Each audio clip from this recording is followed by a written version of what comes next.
नमस्कार, द नगरी न्यूज की खास प्रेसकट खबर दिन भर में आपका स्वागत है। मैं हूं दीक्षा शर्मा। चलिए रुक करते हैं दिन भर की बड़ी खबरों को। मुख्यमंत्री बजलाल शर्मा ने सीतापुर जयपुर स्थित जेईसीसी में आयोजित एक समारोह में बीएसएनएल के 4G नेटवर्क का लोकार्पण किया। इस अवसर पर उन्होंने पूर्ववर्ती यूपीए सरकार पर निशाना साधते हुए प्रधानमंत्री नरेंद्र मोदी के नेतृत्व में हुई संचार क्रांति की सराहना की। तो वहीं सीएम बजलाल शर्मा ने कहा कि एक समय था जब टेलीफोन कनेक्शन के लिए सांसदों का सिफारिशी पत्र और रिश्वत पहचान बन गई थी, जबकि अब आवेदन के मात्र 2 घंटे के भीतर कनेक्शन मिल जाता है। उन्होंने कहा कि 1 अक्टूबर 2000 को अटल बिहारी वाजपेयी सरकार ने बीएसएनएल की स्थापना की थी।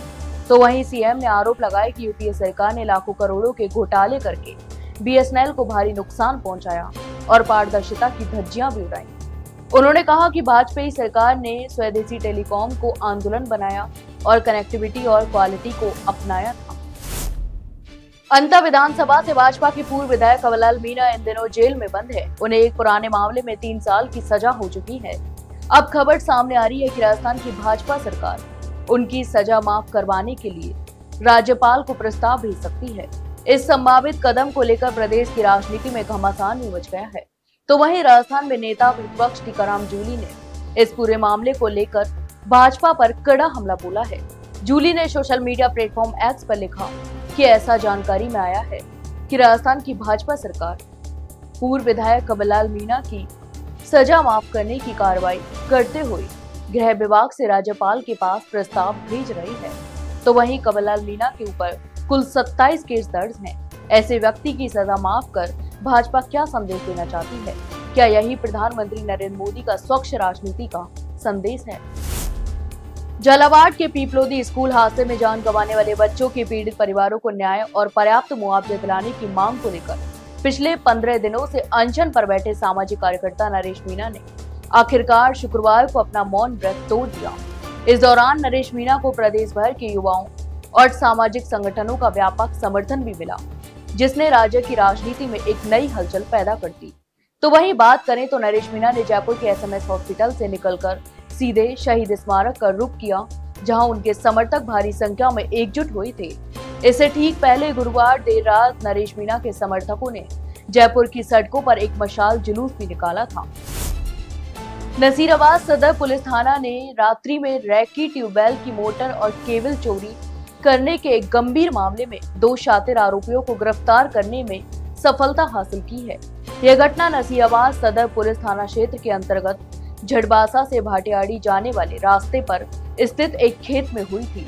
तो वहीं अज्ञात चोरों ने खेत में लगे ट्यूबवेल की मोटर और केबल को चोरी कर लिया था, जिसके बाद पुलिस में प्रकरण भी दर्ज कर लिया गया। तो वहीं मामले की गंभीरता को देखते हुए सदर पुलिस थाना अधिकारी अशोक विशु के नेतृत्व में एक विशेष टीम का गठन किया गया। इस टीम ने त्वरित और प्रभावी कार्रवाई करते हुए चोरी का पर्दाफाश किया और 2 शातिर चोरों को गिरफ्तार कर लिया। टोंक सदर थाना क्षेत्र में शनिवार को एक बड़ा सड़क हादसा हुआ, जहां सवाई माधोपुर पुलिया के पास सेब से भरी एक पिकअप गाड़ी का अचानक टायर फटने से वह अनियंत्रित होकर डिवाइडर से टकरा गई। इस हादसे में पिकअप में सवार ड्राइवर और एक अन्य व्यक्ति गंभीर रूप से घायल हो गए। तो वहीं जानकारी के अनुसार पिकअप गाड़ी सेब की पेटियों से लदी हुई थी और तेज गति से जा रही थी। पुलिया के पास अचानक अगला टायर तेज धमाके के साथ फट गया, जिससे ड्राइवर नियंत्रण खो बैठा और गाड़ी डिवाइडर से जा टकराई। टक्कर इतनी भीषण थी कि पिकअप का अगला हिस्सा बुरी तरह से क्षतिग्रस्त हो गया और उसमें रखी सेब की पेटियां सड़क पर बिखर गई। इस हादसे के बाद वहां से गुजर रहे राहगीरों स्थानीय लोगों ने तुरंत राहत और बचाव कार्य शुरू किया। उन्होंने घायल ड्राइवर और अन्य व्यक्ति को गाड़ी से बाहर निकाला। इस हादसे की सूचना तुरंत सदर थाना पुलिस को भी दी गई। नागौर जिले की मेड़ता सिटी में स्थित प्रसिद्ध मीरा पैनोरामा में शनिवार को राज्य मंत्री ओमकार सिंह लखावत ने दौरा किया। इस दौरान उन्होंने मीरा पैनोरामा की व्यवस्थाओं का जायजा लिया। अपने दौरे के दौरान मंत्री लखावत ने मीरा शोध संस्थान के संस्थापक रहे स्वर्गीय दीपचंद सुधार की प्रतिमा पर पुष्पांजलि अर्पित की और उन्हें नमन भी किया। उन्होंने शोध संस्थान और पैनोरामा के निर्माण में दीपचंद सुधार के अमूल्य योगदान को याद किया और उनकी सेवाओं की सराहना की। तो वहीं पैनोरामा के अवलोकन के बाद राज्य मंत्री ओमकार सिंह लखावत ने उपस्थित जनसमूह को स्वच्छता का संदेश दिया। उन्होंने कहा कि स्वच्छता को केवल एक सरकारी कार्यक्रम नहीं बल्कि जीवन का अभिन्न अंग भी बनाना चाहिए। इसके अलावा लखावत ने जनता से अपील की कि वे अपने आसपास और सार्वजनिक स्थलों को स्वच्छ रखने की जिम्मेदारी लें, क्योंकि स्वच्छता ही स्वस्थ जीवन की कुंजी है। राजस्थान से इस साल मानसून की विदाई तय समय से 4 दिन पहले यानी 26 सितंबर को हो गई है। मानसून की विदाई के साथ ही राज्य में मौसम का मिजाज भी बदल गया है। अब दिन में तेज गर्मी और रात में ठंडक का एहसास होने लगा है। तो वहीं बात करें तो राज्य के कई शहरों में अधिकतम तापमान औसत से 1 से 3 डिग्री सेल्सियस तक ऊपर दर्ज किया गया। खासकर Churu 39.2 degree Celsius, Pilani 39.3 degree और दिन का पारा काफी ऊपर भी रहा। तो वहीं जयपुर में 36.8, जोधपुर में 36.4 और बाड़मेर में 38 डिग्री सेल्सियस तापमान दर्ज हुआ। हालांकि मौसम विभाग ने बंगाल की खाड़ी में बने एक नए सिस्टम के असर के चलते अगले 3 दिनों के लिए प्रदेश के कुछ हिस्सों में बारिश का येलो अलर्ट भी जारी किया है। पाली जिले के रोहट कस्बे में राजस्थान शिक्षक संघ की उपशाखा द्वारा 2 दिवसीय जिला स्तरीय शैक्षिक सम्मेलन का आयोजन किया गया। तो वहीं इस अवसर पर यह सम्मेलन रोहट कस्बे के आदर्श विद्या मंदिर परिसर में हो रहा है, जिसमें जिले भर के शिक्षकों ने बड़ी संख्या में भाग लिया। सम्मेलन के उद्घाटन सत्र में भारतीय जनता पार्टी के जिला अध्यक्ष सुनील भंडारी ने मुख्य अतिथि के रूप में शिरकत की। अपने प्रभावशाली संबोधन में जिला अध्यक्ष भंडारी ने राष्ट्र के भविष्य को आकार देने में शिक्षकों के अमूल्य योगदान पर जोर दिया। उन्होंने कहा कि शिक्षकों के बिना राष्ट्र का निर्माण असंभव है।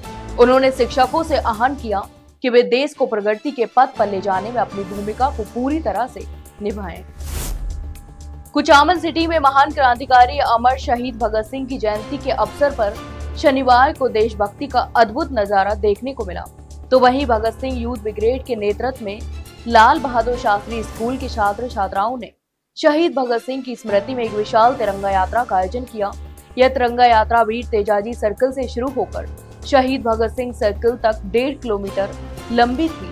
LBS स्कूल के सैकड़ों युवा हाथों में तिरंगा लिए एक साथ चल रहे थे। पूरे रास्ते देशभक्ति के नारों का जयघोष होता रहा। तो वहीं युवाओं ने इंकलाब जिंदाबाद और भारत माता की जय जैसे नारों ने पूरे माहौल को ऊर्जा से भर दिया। तिरंगा यात्रा का समापन शहीद भगत सिंह सर्कल पर हुआ। यहाँ उपस्थित लोगों और छात्रों ने शहीद भगत सिंह की तस्वीर पर पुष्प अर्पित किए और स्वतंत्रता संग्राम में उनके अतुलनीय योगदान को याद किया। हनुमानगढ़ जिले के खेल जगत के लिए आज का दिन ऐतिहासिक बन गया है, जब जिले के हैंडबॉल खिलाड़ी हरीश मेहराना मालदीव में आयोजित प्रथम भारतीय बीच हैंडबॉल प्रतियोगिता में तृतीय स्थान की ट्रॉफी लेकर अपने घर लौट रहा है। भारतीय टीम का प्रतिनिधित्व कर अंतर्राष्ट्रीय स्तर पर जिले का नाम रोशन करने की खुशी में जंक्शन रेलवे स्टेशन पर उनका भव्य स्वागत भी किया गया। जैसे ही हरीश ट्रेन से उतरे, विधायक गणेश राज बंसल, नगर परिषद के निवर्तमान सभापति सुमित रंधावा, भाजपा के पूर्व जिला अध्यक्ष देवेंद्र पारी, मंडल अध्यक्ष प्रकाश तंवर समेत सैकड़ों खेल प्रेमी और समर्थक उमड़ पड़े। स्वागत समारोह के बाद रेलवे स्टेशन से हरीश के पैतृक गांव कोला तक एक भव्य विजय यात्रा निकाली गई। तो वहीं यात्रा के दौरान जगह जगह लोगों ने फूलों की वर्षा कर हरीश का अभिनंदन किया। तो ये थी दिन भर की तमाम बड़ी खबरें। कल फिर आपके साथ रूबरू होंगे, तब तक के लिए नमस्कार।